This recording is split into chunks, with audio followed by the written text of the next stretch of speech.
Hey, greetings, Dr. Jeffrey Scott here. This is my Market MRI Pro update. I'm doing it in an airline club as I'm on my way out of the country. Thought I'd get one more in as this market is doing so many interesting, I guess you could use that word, things. So if the audio is horrible, I apologize, but there's nothing I can do about it. Let's go ahead and open up the slide. So small caps march higher again. The Russell 2000 total market cap is so small, but right now that's where the money's flowing. Again, my email address is marketmripro@gmail.com. My Google group is called Top Down Trader, and my website is marketmripro.com, but it's not finished yet, but it's open for business. This is for educational purposes only. Anything I talk about should be taken in the spirit of education and not investment advice. The intent of the video is to show you how I quickly use my tools to determine markets for a top-down approach. Trading involves risk. You are solely responsible for any investment decisions you make. I may own or intend to buy or sell any stock mentioned in this report. Trading stocks and options should be considered risky. You should always consult with your financial advisors. And I've got tools in multiple platforms. Again, my Google group is called Top Down Trader. Just sign into Google Groups. Go all groups, sign up for it. You'll get first notification of when I post something. You'll get videos that don't get posted anywhere else. You'll get discounts that I don't offer anywhere else. And you'll get some special top-down trader alone seminars that I do over weekends without putting the invite out to a broader audience. This is it for live attendees. You've got through Sunday to commit. Sunday, October 26th and 27th, the Marriott Palm Beach Gardens. 2 packed days of education and software instruction. Cost is $12.50. I'll feed you breakfast, lunch, and dinner on Sunday. On Monday, breakfast and lunch. There'll be snacks throughout the day, fluids, coffee, etc. And then on Sunday night, weather permitting, we'll go on a dinner cruise on my yacht. And if not, the weather is bad, we'll get a nice steak dinner. Those that want 4 days of education, John Person, great trader, educator, buddy of mine, has his program Saturday and Friday, the 24th and 25th, separate fee, but one airfare. Anybody that attends my meeting will get a $400 rebate that they can use next year for the live meeting, or they can use it towards any of my tools. From a news and earnings perspective, Thursday would be a day we should get lots of news, but we know we're not going to get it because the government's on whatever we want to call it, no money, no work. We will have a couple of Fed speakers, and we're missing out on retail sales, PPIs, and jobless claims. So obviously a lot of data that won't be coming out. We are in the midst of a very busy earnings season, and we got some big earnings on Thursday, everything from TSMC, BNY, a lot of the regional banks. You got railroads, and then on Friday morning, American Express. So still a lot to come. It's a judgment call to hold stocks over earnings dates. It's bad judgment to not know the stock's earnings date is scheduled. For more information, I can be reached at marketmripro@gmail.com, and Praveen, the coder, if you have any issues with the program, at coding@marketmripro.com. All right. Quick review of the market tonight. This is not going to be a lengthy one, intentionally.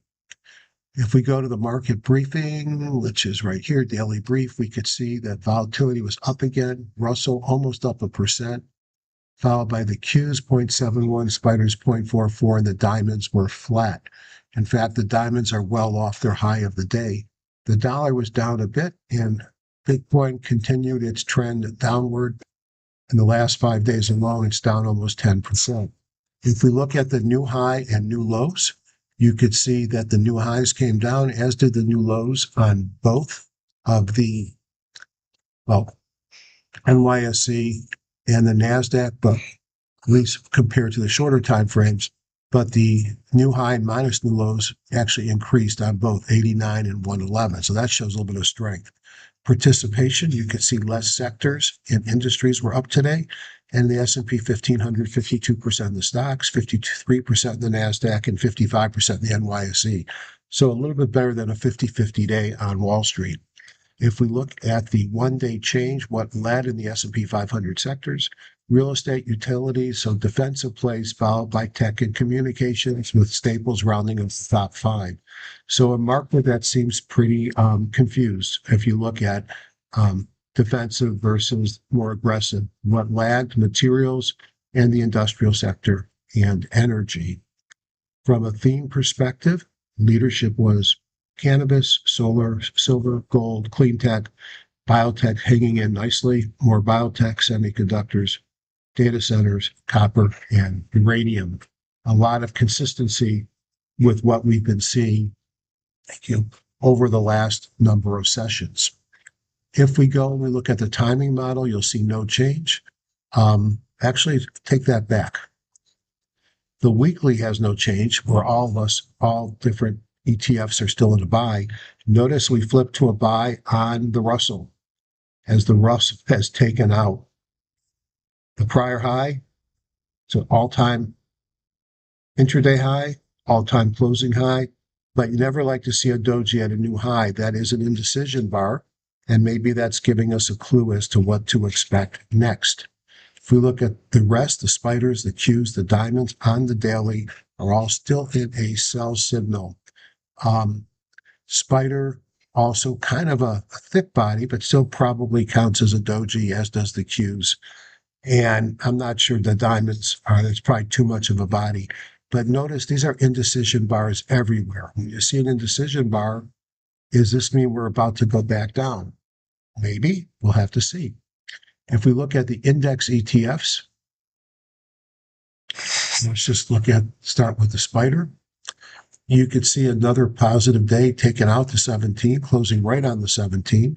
We are in a period of decent seasonality, soon to improve, and not a whole lot else to say. I would not let my positions linger if we get down below the low of that bar that we retested on Tuesday. So right now I'm hesitantly bullish, but I do think that there's a little bit more risk than there was yesterday. And I'll show you some other things as we go further. If we look at the Qs, could probably say the exact same thing as I said about the spiders. I'm not going to let it get below there, which will correspond with the 50. And again, we traded above the 17, closed on it today. Not bearish, but a little bit of indecision. But you know what? If we continue to consolidate within this bigger bar, eventually we're going to go higher. So that would be okay. If I look at the diamonds real quickly, broken record, same exact thing.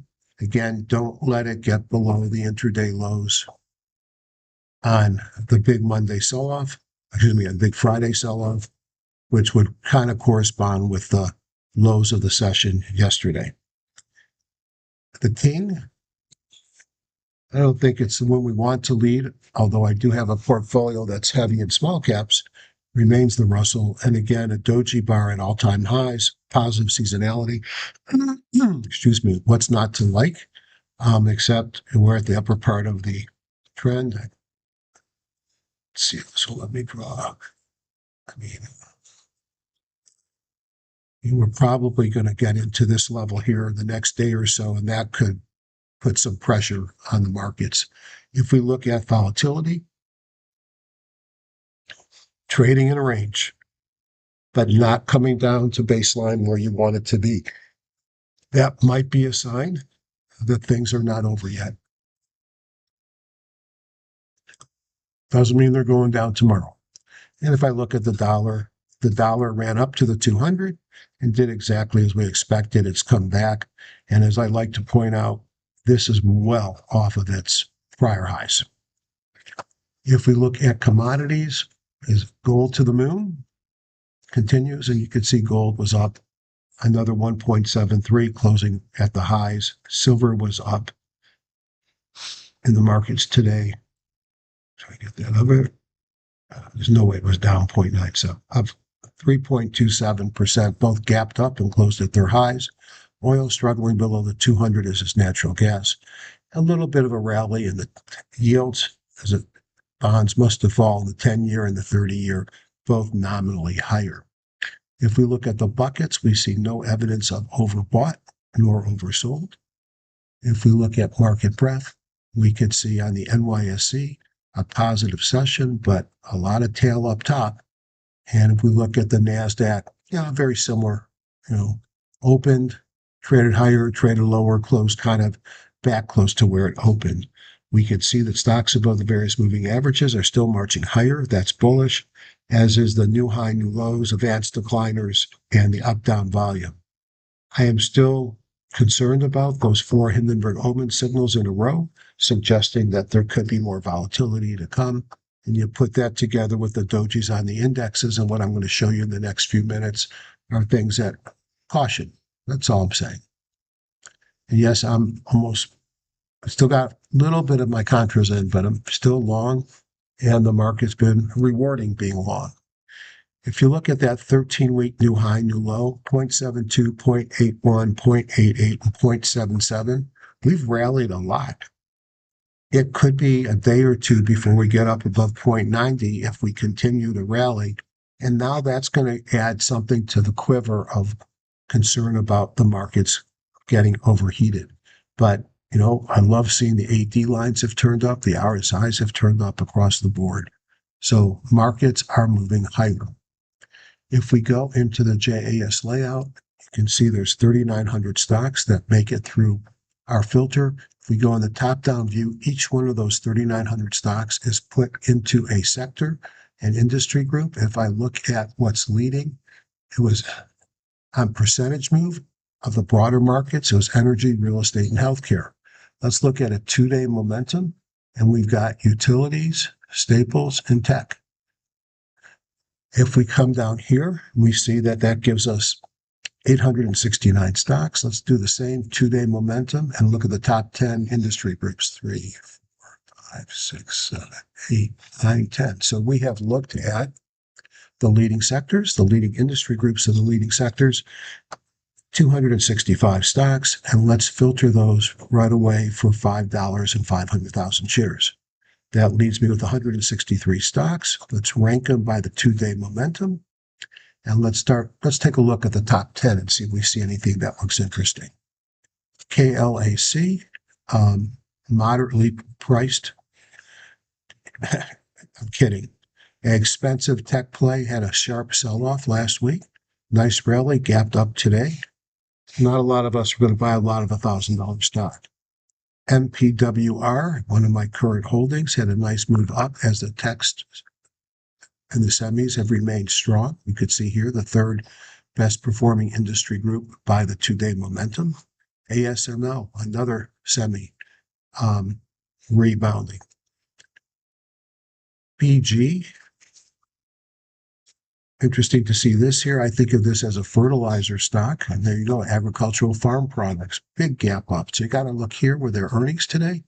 11.5 are earnings, so that's in a couple of weeks. They're looking at 82 cents versus 2.29. That's not what's driving it. Is there a transaction?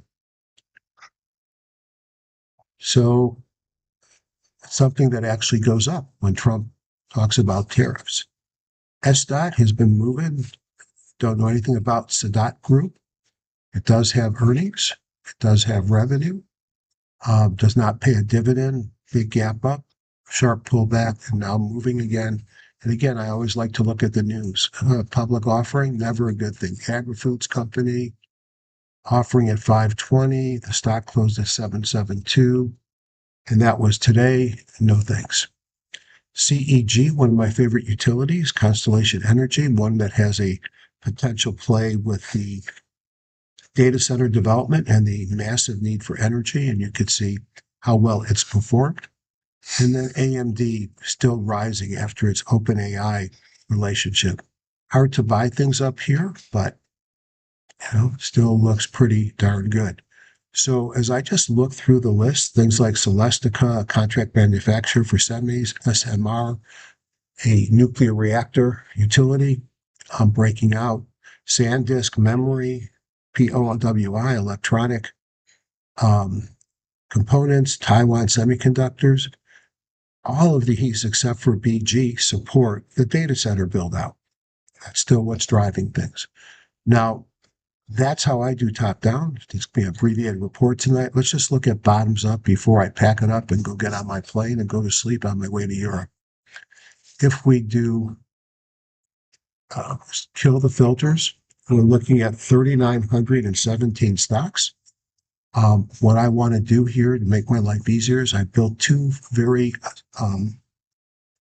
good filters. First one's called A+. Let's hit OK.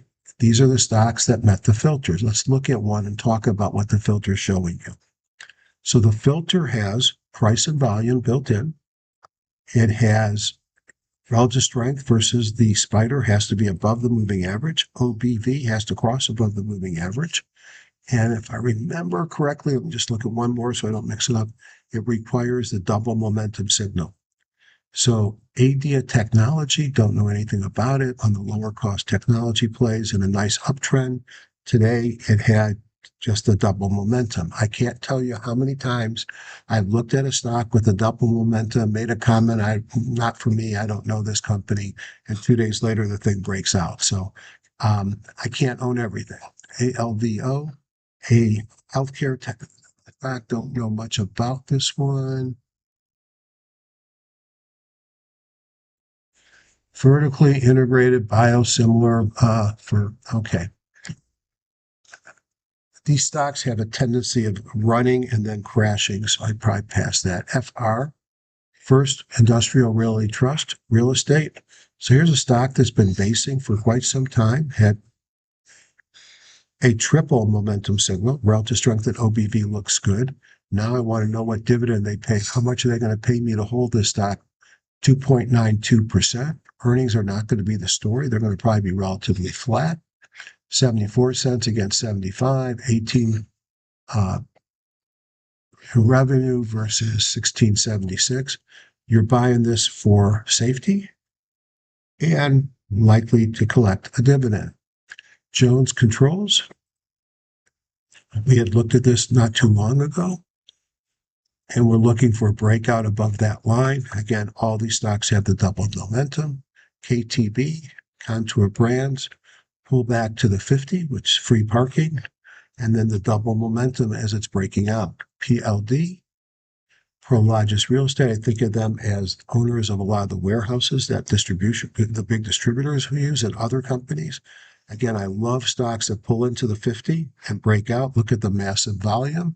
They did have earnings. Interesting, their earnings were negative. From a surprise perspective, earnings came out today in the market today. Let's make sure they were before the market. 10, sorry about that. 10:15, 5:36. Well, we're not going to look at this because the earnings are after hours and they don't look like they were positive. Pizza, there's some M&A activity going on in the pizza space. And here is Papa John's breaking out.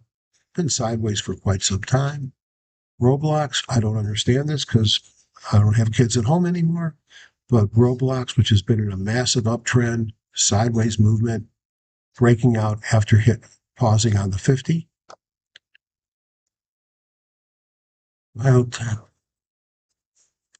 Again, another basing stock on the 50, which we call free parking for good reason, breaking out with double momentum, relative strength and OBV support. Sotera Health Company, again, don't know much about this company. 22 cents versus 17 cents, 30 million versus 28, a little bit of growth. But again, I love the sideways movement down to the 50 and a breakout. And then we saw BG, which is a fertilizer. Here's another company that will be in the same area as well, SQM. And so it's probably a Trump tariff play which will just pass. So how many of those stocks looked attractive? Simple scan, that's the A+ scan. The other scan I like to give is the A scan, and this is going to look for pullbacks and uptrends and with a breakout from a squeeze. Now there's a lot of stocks to look at here, so let's filter it down. And so we've already got price and volume in here.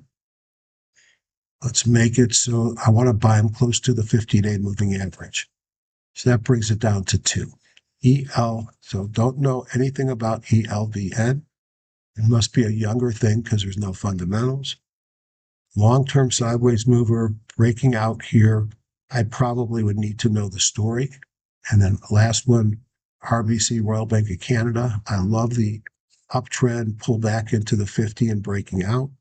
Coming out of the squeeze, got momentum, breakout, and volume. Relative strength crossing above, OBV crossing above. I like that picture here. Earnings are not to December. Pays a 2.79% earnings.